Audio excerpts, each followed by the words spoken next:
Guess what time it is? Friday Jams! Well, hey, what's up, everyone? Welcome to the Rock Your Brand Podcast. I'm your host, Scott Voker, a serial entrepreneur on a mission to help you. This show is designed to teach you, to inspire you, to motivate you to take massive action and build a future-proof business. So, whether you're just starting out or taking your existing business to the next level, this is your home. Now, if you're ready, I'm ready. Let's rock your brand.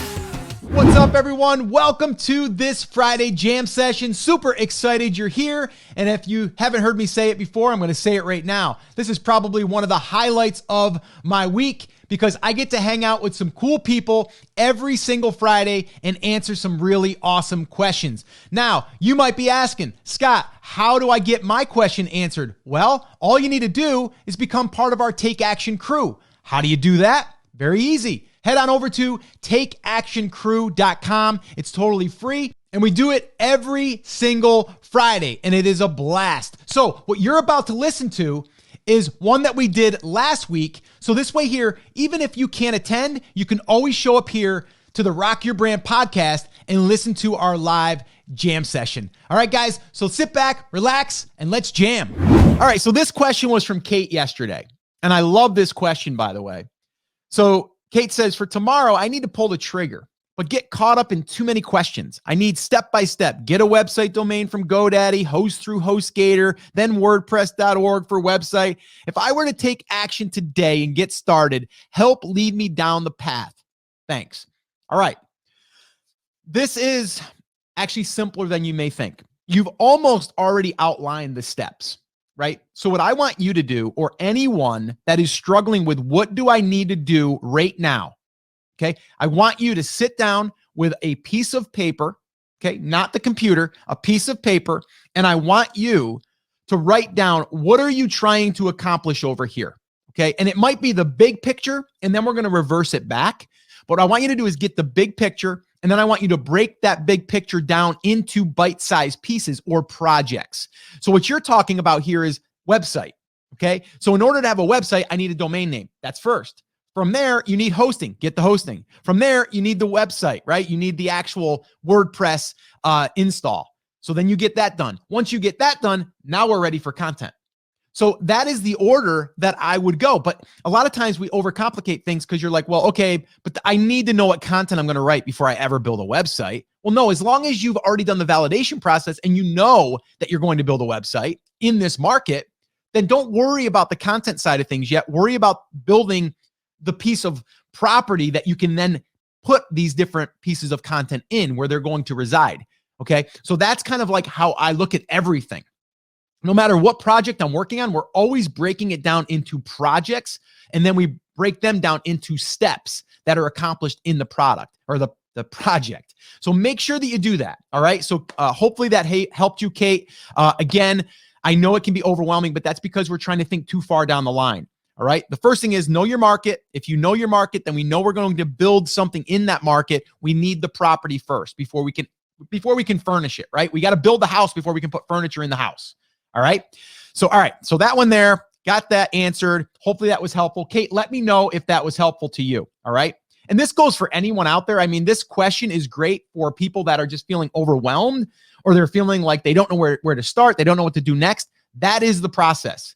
Big picture, projects inside of that big picture, breaking it down to what needs to happen first. I mean, the smallest thing, website address, right? Like your domain name. Step number one, right? Once you have your market and everything selected. All right. So let me go ahead and remove that and we're back. All right, cool. So let me go into the question queue now. And we are going to get started right here with Salama. What advice would you give to your teenagers who want to start a business? Well, I have almost a teenager, but I also have adults as my children. I have a 22-year-old son and I have a 24-year-old daughter and I have a 12-year-old daughter. Okay. And so my advice to them, if they want to start a business, is always about first, who is the market that we are serving? And then from there, let's go ahead and validate that people are actually looking for this stuff that you want to start creating. So I'll give you an example. My son is 22 years old. He is going to college right now to be a physical education teacher. Okay. Now, he doesn't know if that's going to be the thing he's going to want to do for the rest of his life, but he knows that he wants to be involved in sports, and he knows he wants to be involved in helping kids. He wants to coach. He's already been coaching the 7th and 8th grade basketball team when we were able to actually go to school before this COVID-19 thing, right? So he enjoys that part of it, but he knows that it's going to be hard to support a family if you're just a teacher. I mean, teaching is hard, and teachers really don't get paid enough, in my opinion. But he's not limited to that. So I would tell him, and this is what I already have told him, that's going to satisfy you. It's also going to get your foot in the door, so then you can start to coach because you want to coach. Again, not a money-making thing. Where the money will come in is all of the other things that you're going to do outside of that. You're going to have kids that you're helping as a coach, and then you can start creating content about what you're doing to help these kids in their basketball journey, right? And so my son's already done this. He's already got a side business in vertical jumping. Now with this whole pandemic, it's kind of gotten shut down because you can't train anybody right now, right? But what he was doing, and he had a great little gig going, and he still does. So what he's doing is he is doing vertical training on a Vertimax, which is something that he bought with his own money, found it on Craigslist, but it's a Vertimax machine. They're about $3,000. You kind of hook yourself up to rubber bands, and you do all these jumping exercises. You do these lunging exercises for explosiveness and all of that stuff. So I basically told him, listen, this is the long game. This here, what you're doing, you're going to make some extra money. Okay. Gets paid like $25 an hour to do that, which is really cheap actually for a trainer, but $25 to do that. Actually, it's a half hour. So he's getting like $50 an hour. And he had like 10 clients when he was doing it, which is great. But he's doing this. Now what he's going to have to do, and he's not doing it actively yet, is start building content out around how to help other people become explosive, be able to get their vertical jump up, all of that stuff over time. And as he does that over time, that will start to grow. He can still teach, he can still coach, and he can have a little online business that produces some good income, right? So that's what I'm telling my son right now. That is what I have sat down and talked with him and mapped out with him, okay? So everything that I teach is what I teach my kids. I take it myself and do the same thing. So that's what I would recommend. Find the market. How can you serve the market? And then start developing content for the long game, plant seeds, as long as we know that we can monetize later, because obviously if you're going to put all that work in, you got to be able to monetize. So that would be my advice. All right. All right. So, hey, Justin, what's in the house? Or Justin's in the house. I said, what's up, man? Good to see you all the way from Australia. Salam, another question. How would you build a business differently if you were building it to sell? Well, I would make sure, we talked about this the other day in one of our past coffee talks, is building a faceless brand. Now, I wouldn't make it faceless. I would just make sure that we had contributors into the brand. We wouldn't be just solely on one face or one spokesperson. I would make sure we do that. I would also make sure that everything is set up so it's not hard to untangle. Meaning, if you have a business, start it with an LLC, make sure that it's separate than any other business that you have. If you're starting on, or if you're starting selling on Amazon, you want to make sure that you're not putting it under one of your other Amazon accounts, because then that, it kind of confuses things. It makes it hard for when you sell. Good bookkeeping. You want good bookkeeping. You want to keep, different properties separate. That's the biggest advice there. James, oh, awesome. A guitar teacher. Maybe you can give me some lessons, James. I've been playing since I've been 15, but I kind of dabble. But I love guitar. I'm a guitar teacher, have no idea about recording for YouTube. Can you point me in the right direction? Yeah, James, I would love to know what you're struggling with as far as recording. Do you mean equipment, or do you mean like how to show up and actually do the videos? Because I can talk more about this. I've shot a lot of videos over the years, and I do think that we overcomplicate it a lot of times. You're in a great market to be able to, you're in a great market to be able to just show up and show people scales, show people guitar tuning, like all of that stuff. So for you, me personally, what I would do is I would set your channel up and I would start creating content like tomorrow.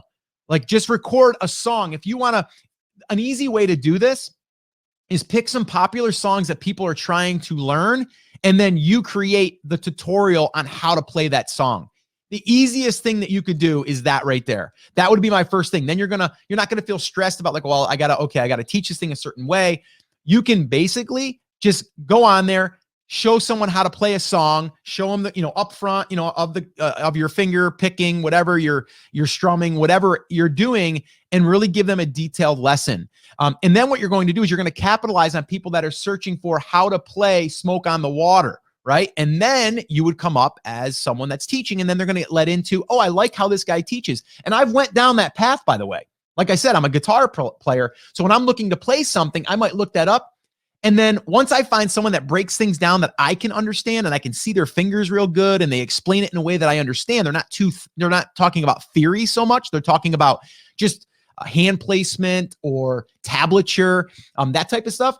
I'm going to be gravitating towards that teacher now because I like the way they teach. And I'm like, oh, I wonder what other songs they can teach me to play. And then I'm going to get brought into their world. So you're in a great market, James. So I would do that immediately. Pick out the name. The hardest thing is like, what do you want to be called? Are you going to be James Carroll, or are you going to be like something guitar teacher, right? You need to figure that out. Once you do, you create that YouTube channel and you start creating some content. Then you create the home base and the website, and then start putting it on the website. But I would start with YouTube because it's the easiest thing you can do right now, and it's going to build momentum. Fired up for you, man. I think that's going to be great. All right. Advice on picking the right partner, business or life. Picking the right partner in life and business, they're two different things, kinda. You got to have the same vision. If you don't have the same vision, it's going to be hard. If someone you're coming in with, if you haven't discussed, do you want to do this long-term, or are you just doing this because you want to build a business to sell, right? If you don't talk that out first, it's going to be a problem because then you're like, well, I wanted to hold the business. I wanted to sell the business, right? So you have to have that upfront conversation, and you need to know where you're heading and are you heading in the right direction? So that's really important. As far as a partner in life, that's a tough one. But you do, again, I think it's the same thing. I've been married for 25 years, going on 26 years. And I believe it's because we have the same vision moving forward and we communicate. You got to have good communications in anything, whether it's business or life. So good communications is key. And then also making sure that you double down on each other's strengths. So make sure that person you're bringing in has strengths of their own, not the same as yours necessarily. So that would be that. So Justin, how far do you niche down when building a brand? This is a good one too. Let's take the guitar scenario for a minute. After I sip a coffee here, or my bulletproof. These questions are great too, by the way. I love these Friday jam sessions. Hey, see that, James? We turned this into a jam session. We're jamming right now, right? All right, so how far do you niche down when building a brand? Okay, you can niche down too far. And I know where you're going with this, Justin. Like if you niche down so far, like let's say that it is, you're going after guitar, then you're going down to classical guitar, and then you're going down a classical acoustic guitar. We might do that. We might drill down into the market that deep and find out, yeah, there's some search, but there's not a lot. You could put all your time and effort in there and then get frustrated because you're not getting results. So that could be too far. Now, it might not be too far if you know that there's other sub niches that you're going to be able to go into later, right? So I have no problem if I've niched down so far that there's less traffic, but I can get traffic, and then I can start to build out of that and go into another one that might be more competitive, that has more traffic. So the biggest thing is make sure that there's overall enough traffic in the market, in the higher level market, in the top level. And then once you start going into these verticals, that's where you can start to see the different opportunities. And then that collectively, it will become a lot of traffic. So an example of that would be in the bass fishing, right? If you're going after bass fishing, you can also go into kayak bass fishing, right? So is that enough? I've done the research. There is enough. But if you were to do that, you might be like, oh, there's not really a lot of searches for kayak bass fishing, but there's a lot for bass fishing. But a way to get noticed, there's less competition in the kayak bass fishing, right? So you just need to look at the numbers. And to me, it's about traffic, but also it's about monetization, right? But in the beginning, it's about how do I get traffic without having a ton of competition in that sub niche, but can I move out of that and into other verticals or, other sub niches? So that would be my advice on that. Jennifer, as I am networking virtually and in person, how do you transition comfortably to the discussion around collaboration and what I can offer and work together, etc.? That's a great question, because what you're talking about there is like when you're jamming with someone, right? And you're like, this feels really good. Like we really get along and we really have the same, philosophy. We have the same vision. So maybe we can work together or maybe we can partner together. I think what I would do is I would just throw something out there and be like, it might be fun for you and I to do like a little side project together. So maybe you do a test or a side project and just bring it up and see what their reaction is. If they're like, yeah, I've done partnerships before, I don't ever want to get involved in partnerships, then back off, probably not going to work. I also think that you don't want to rush that, right? You want to build that relationship way before you're going to be like, oh, I've just met you. Do you want to go into business together or do you want to collaborate together? I'd build that and I'd be a giver before I'm a taker. So if you have something that you're good at, maybe you're good at graphics and they're not, for you to be able to say, hey, I noticed that, your graphics are, they're okay, but I think I could do a better job for you. Do you mind if I give it a shot and create some new thumbnails for you? And then they're like, yeah, that'd be awesome. And then you show it and they're like, holy crap, like you're really good at this. And you're like, yeah, I've had a lot of training, whatever. Then who knows where that goes, but you're giving before you're ever asking anything like that. So that's really, really important. Little quick story here. John Lee Dumas from Entrepreneurs on Fire. I was listening to his podcast for a long time. And then I wanted to get him on the show and I wanted to get on his show. But I reached out to him when he was launching his very first Freedom Journal. And I reached out to him before I had any introductions. I could have gotten an introduction probably, but I said, you know what I'm going to do? I'm going to help him ask him to be on the show. And I shot him a video. And I said, hey, John, I just wanted to check in and just say, hey, love your podcast. And I want to also let you know that I noticed that you're going to be launching the Freedom Journal and you're going to be launching it on Amazon.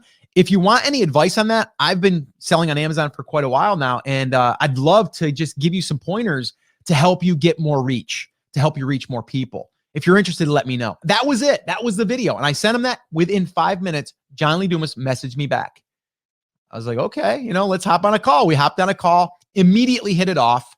And then from there, we got on a call. I helped him out, just gave him some advice. Really, I didn't do anything, and he thanked me for it. And then he invited me on his podcast. It was that easy. I've been on the podcast, I think 4 times now, and he's been on mine like 3. So I got a connection there. We're friends. I hung out with him in Puerto Rico masterminds. So that one thing of me giving led to that door being opened.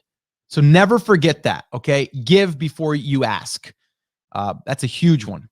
Armin, Scott, found a supplier agent that has really nice, good-looking products, but refuses to drop their MOQ. Is there a way to buy products from that factory without dealing with that particular agent? Would you chase? Well, no, I probably wouldn't chase. And if they're not willing to negotiate, then I would try to go outside of them if they're just an agent. Maybe they're not an agent. Maybe they're the company. I don't know.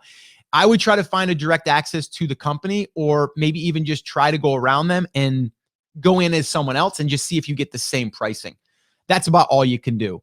But if you do that and you're still getting resistance, well, maybe there is a hard MOQ and it's out of their hands. It's hard to really say. But if you really love this product and you think it's going to do well, then you can do that, or you can just start looking for other suppliers too, and then compare apples to apples. Really important that you do compare apples to apples when you're doing that type of research.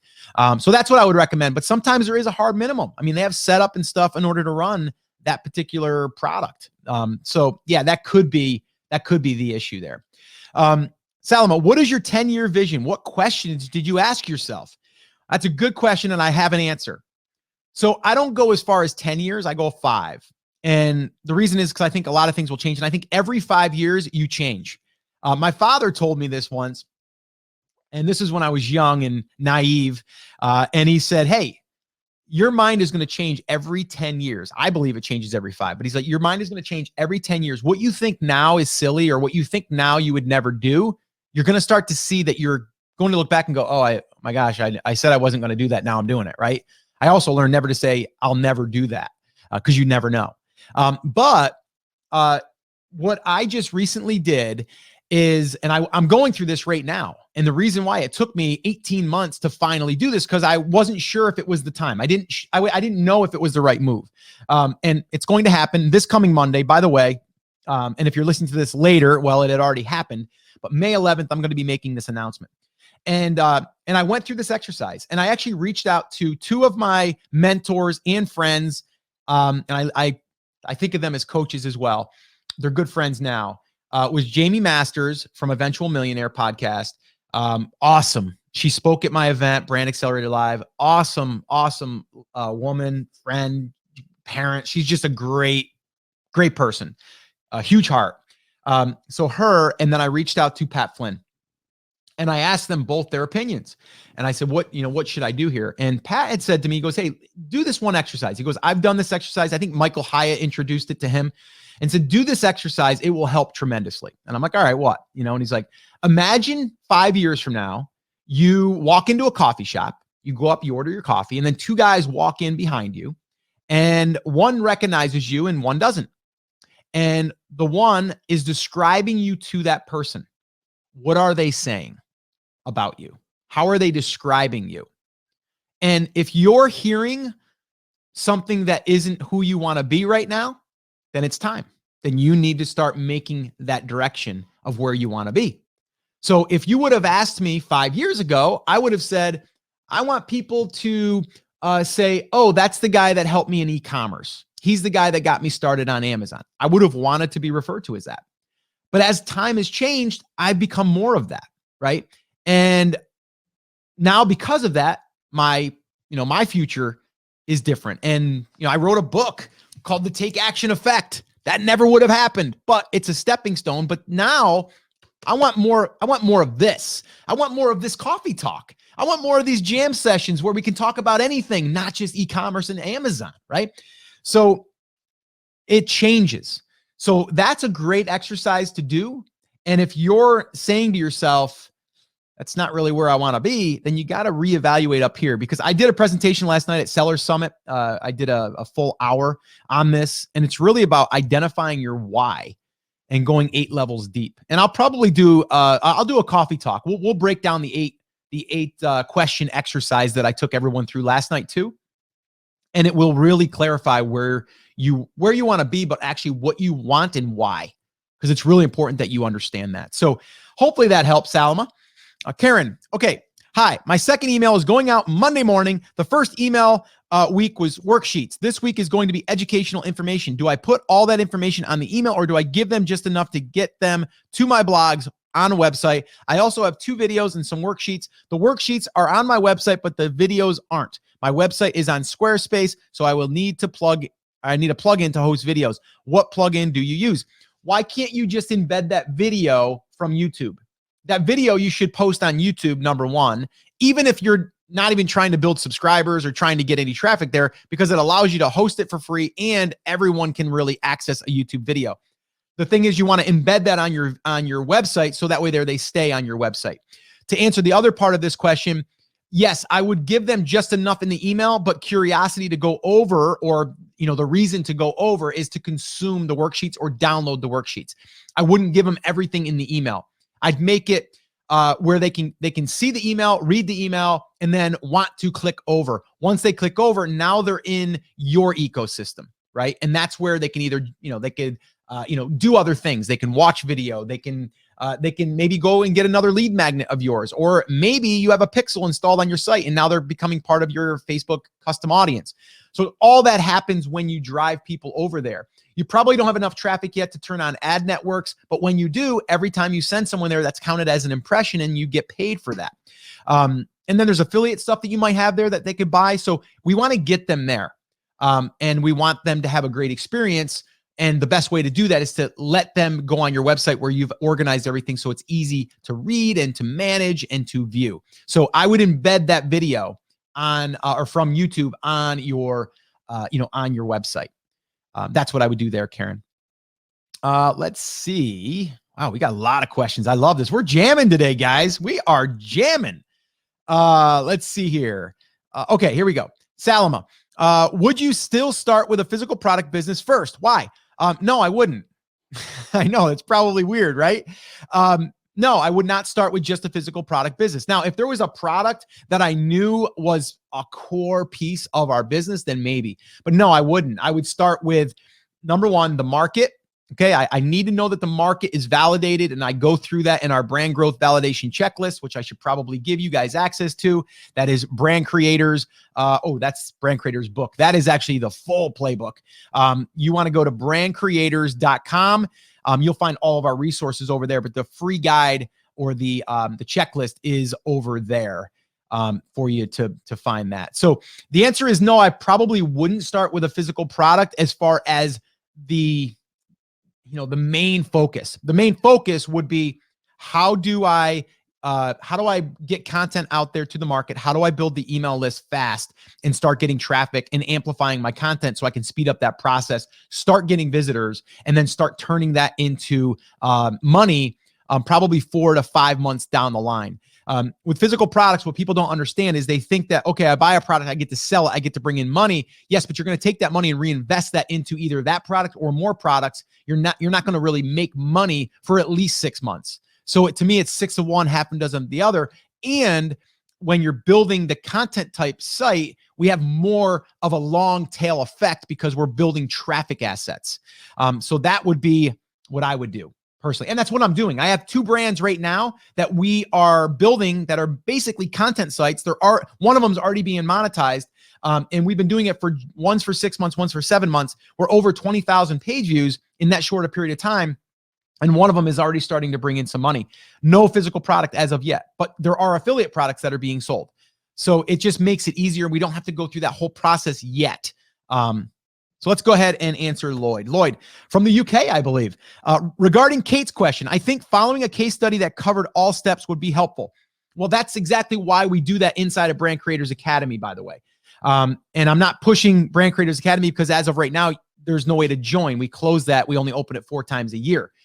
But I agree with you. When you're following a case study, you see the exact build and the process, but you don't have to wait for that, right? I mean, as simple as this. This is the roadmap. Like the playbook is the roadmap. It's everything. I mean, I even go in here into detail. Where is it here? That's validation. Let's see. Yeah, so we're content planning. So I go into all your content planning stuff here. Then from there, let's see here. We got to get into, we go ahead and we talk about, YouTube when the time is right and what you should do. There's even how to set up your website and everything is in here. But anyway, yes, you don't have to wait for a case study, but basically that's what I did there. I kind of retraced the steps and put it into a book, a manual, a playbook, as we call it. But yeah, I agree with you. It is easier to do that. Salama, steps to tech software required for podcasts without investing in a course. Steps in text. Well, we would have to do more of a breakdown on that. We can maybe even dedicate a session to that. You can make it very simple. I mean, there's sites out there that it doesn't even require you to have a huge setup. I think it's Anchor is one of them, and they do all the hosting and everything. You can literally just take your phone, hit publish, and it's broadcasted. But yeah, I mean, Libsyn is a host that you can use. You get your feed set up through iTunes, Stitcher, all of those. And then it's basically just recording and uploading to your host, and then the feed gets updated. So that's not hard. And literally, you can get by with your phone, or I don't have it handy here, my Zoom H1, which is a great recorder for about $100. So it doesn't have to be expensive. Kate, thank you for answering my question. Thank you. So today I'm going to go 1, GoDaddy, get domain. 2, pick a host. What is your suggestion? I use Hostgator. If you go to our website, there is an affiliate link there if you wanted to go through my affiliate link, but you don't have to. But if you go to the blog, you'll find it there in the resources. Hostgator, others. Yeah, Hostgator is the one I use.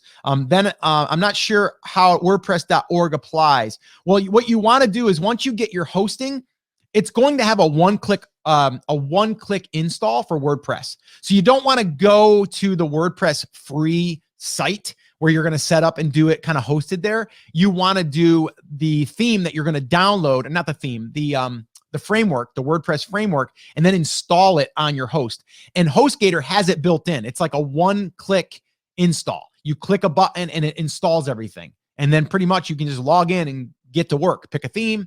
It's literally that simple. So I'll probably do a video down the line. We've done it in Brand Creators Academy, but I'll probably do something just as a quick install so you guys can see that. But yeah, don't overcomplicate it, Kate.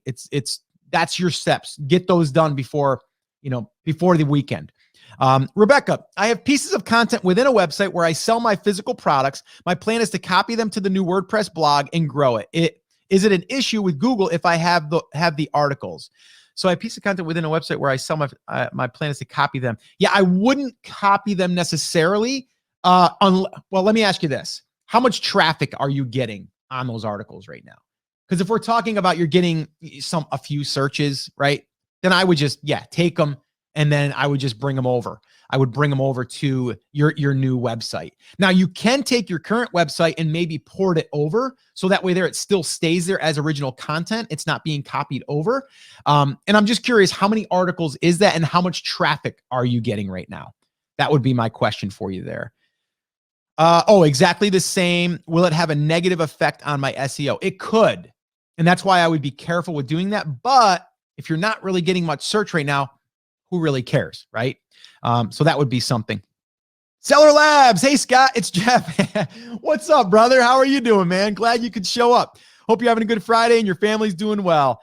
Dude, we're doing great over here, to be honest with you. We're doing great. We're managing, and these coffee talks have been amazing. And yes, Jeff Cohen from Seller Labs showing up for the coffee talk. Glad to see you, brother.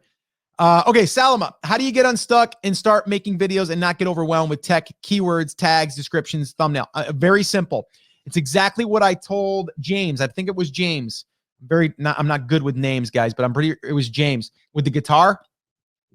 Get your name picked out for your business or your brand that you're going to be creating. Create a YouTube channel. Take your phone, set it up on a tripod, figure out what you're going to record, and record. Publish. Learn on the job, right? Like the only way you're going to learn is to start going through that process.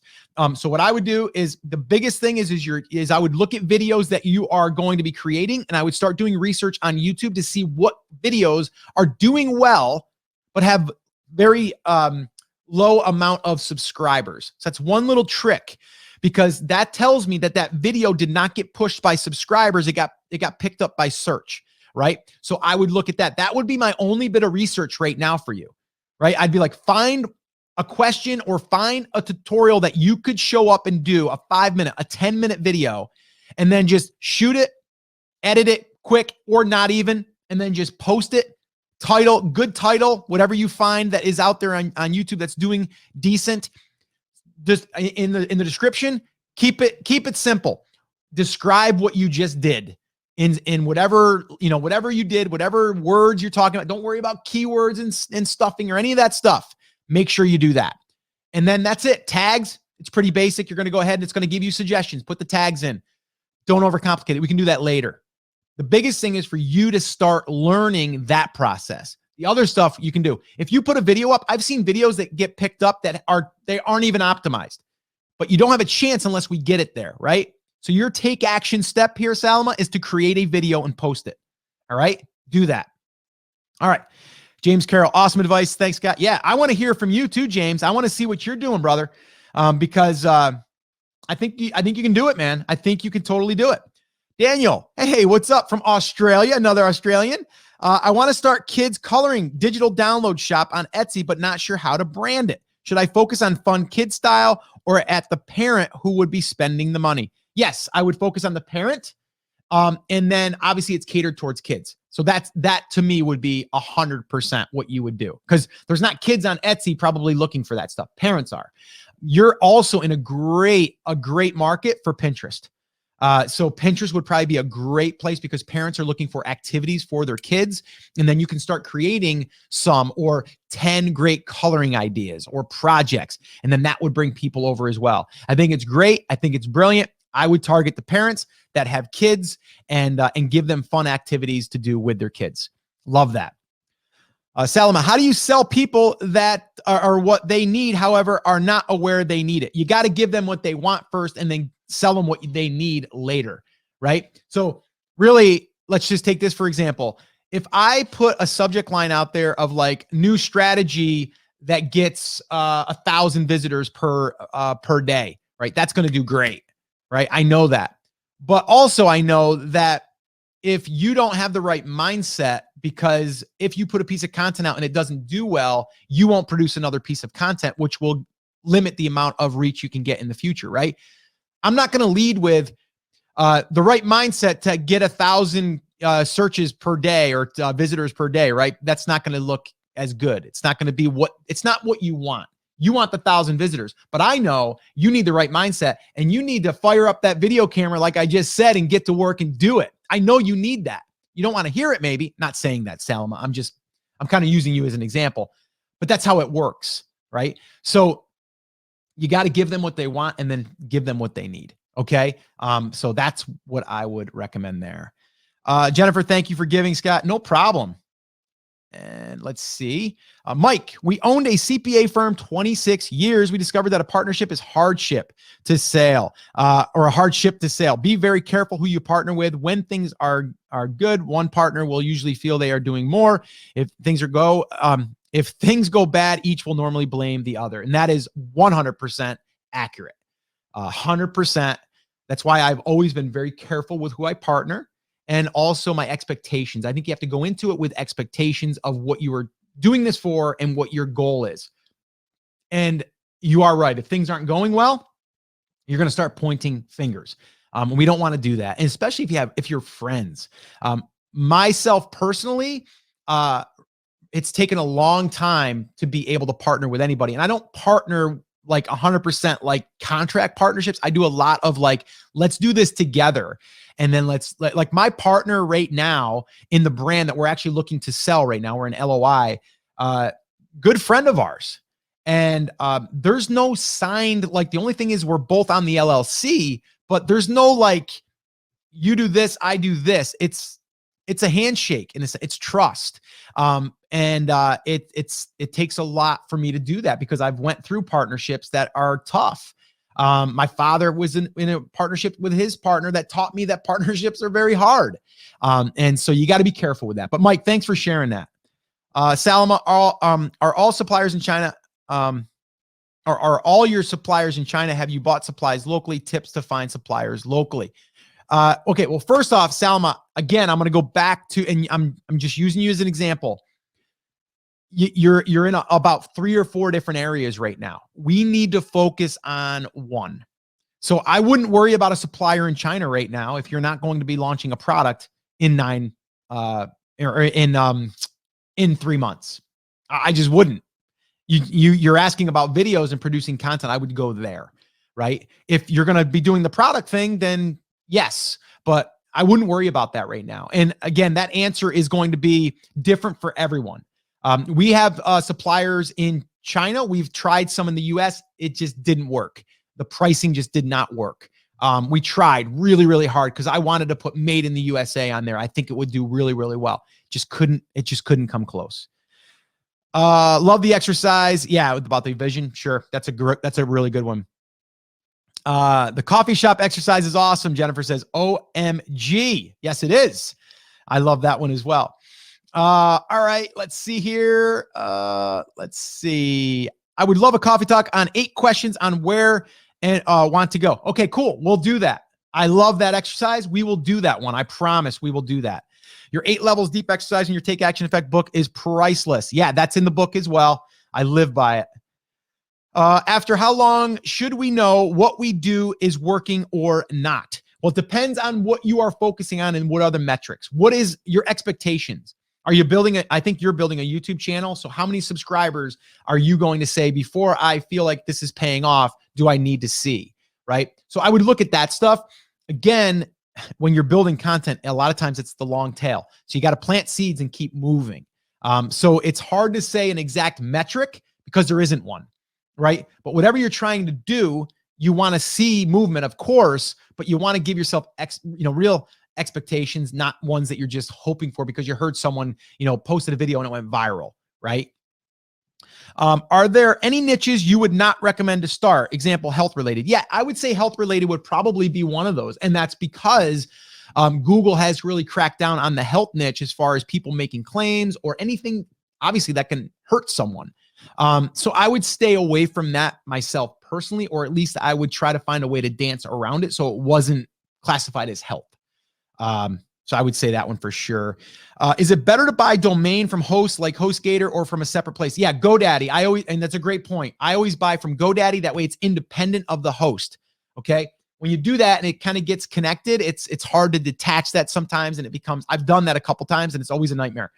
So always I keep all of my domains in GoDaddy and then I do my hosting separate. And then I just point the domain to Hostgator. James, okay, tomorrow I'll record. Second question, on Google, people search for both like how to play Hell's Bells and how to play Hell's Bells solo. Should I create 2 different videos? Yes, I would. Here's what I would do. I would create one video and I would mention the solo that is going to be played in another one. So I would be like, guys, we're going to learn the rhythm for Hell's Bells today, or the intro lick or whatever. Guys, I'm going to also shoot another video that goes over the solo. I'll go ahead and link it up in the description and I'll put it up on the screen here. And you'll have a little card that'll come up right here. And basically from there, what'll happen is then they'll get also brought over to another video when you have it. Even if you don't have it yet, say that. And because you will have one. So I would figure out that batch, right? So if you have 3 videos, maybe you're going to do the intro, then you're going to do the rhythm, and then from there you're going to do the solo, right? And then you can tie them all together as a little playlist, right? So that would be good. And I'm going to hold you to that, James. I want to see that because I would love to see how to play Hell's Bells. I've never learned that song. So maybe what we can do is you could do a lesson. I can go through it. Maybe I can play it one morning, or maybe on a Friday jam session, I'll pull the guitar off the wall. I'll plug into the amp here, the Marshall, and I'll play Hell's Bells. That'd be fun. So let's see if you can teach me how to play Hell's Bells. There's your challenge. Karen, when you talk about embedding video, won't it slow down the website? Yeah, there's a plugin. I mentioned it on here. Oh, I forget it now. It's basically a plugin that will just load a thumbnail. It won't load the video. But I wouldn't worry about that right now, to be honest with you. If you have an email list, you're driving them there, you can always install the plugin and it will go to all of your videos that are on that site. So you don't have to worry about going back. I'll have to remember that. If someone remembers it, I think Salama asked that question before and I gave that answer the day after. So if you have that, post it in the comments and we'll mention that. But yeah, there is a plugin for that for WordPress. Iva, what's up?